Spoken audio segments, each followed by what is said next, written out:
Assalamualaikum warahmatullahi wabarakatuh. Salam Om Swastiastu, Namo Buddhaya, salam kebajikan. Salam rahayu bagi kita semua.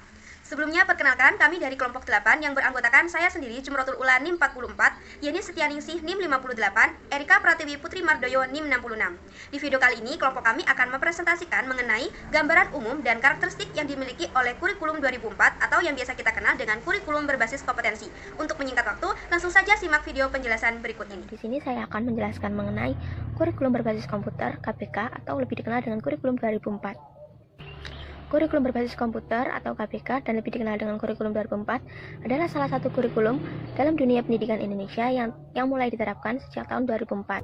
Kurikulum 2004 ini secara materi tidak jauh berbeda dengan kurikulum sebelumnya, yaitu kurikulum tahun 1994. Sebelum kurikulum 2004, sistem kurikulum terdahulu menggunakan sistem catur ulan. Catur ulan sendiri adalah istilah makna yang berarti 4 bulan berturut-turut. Lalu saat kurikulum 2004 ini mulai diterapkan, sistem catur ulan diubah menjadi sistem semester. Dalam kurikulum 2004, para murid dituntut aktif mengembangkan keterampilan untuk menetapkan iptek tanpa meninggalkan kerjasama dan solidaritas.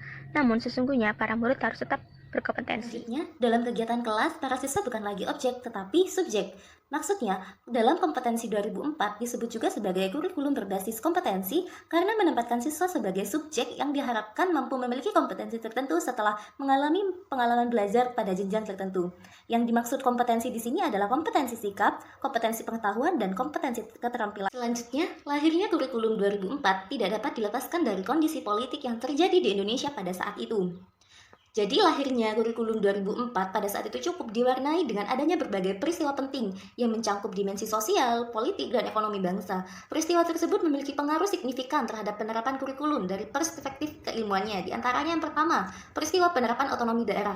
Nah, dalam hal ini peristiwa dapat kita lihat dalam pelaksanaan adanya desentralisasi pendidikan atau otonomi daerah yang diwujudkan melalui pembentukan kurikulum berbasis sekolah. Artinya, sekolah dapat menyelenggarakan pendidikan yang lebih mandiri dan sesuai dengan kondisi dan situasi sekolah masing-masing. Yang kedua adalah peristiwa pemilihan umum 2004 yang dilakukan secara langsung dan serentak yang pertama kali diterapkan setelah terjadinya reformasi. Agenda pemilu ini menjadi salah satu pertimbangan dalam penyusunan kurikulum karena melibatkan kurikulum sebagai salah satu alat untuk memberikan pendidikan politik yang sesuai dengan demokrasi yang berlandaskan Pancasila dan Undang-Undang 1945. Selanjutnya, hal yang mendasar berubah pada KBK dibandingkan kurikulum 1994 adalah perubahan pendekatan pembelajaran, yakni dari content-based learning menjadi competency-based learning. Jadi, kurikulum 2004 ini dapat dikatakan kurikulum yang berbasis pada kompetensi hasil belajar siswa.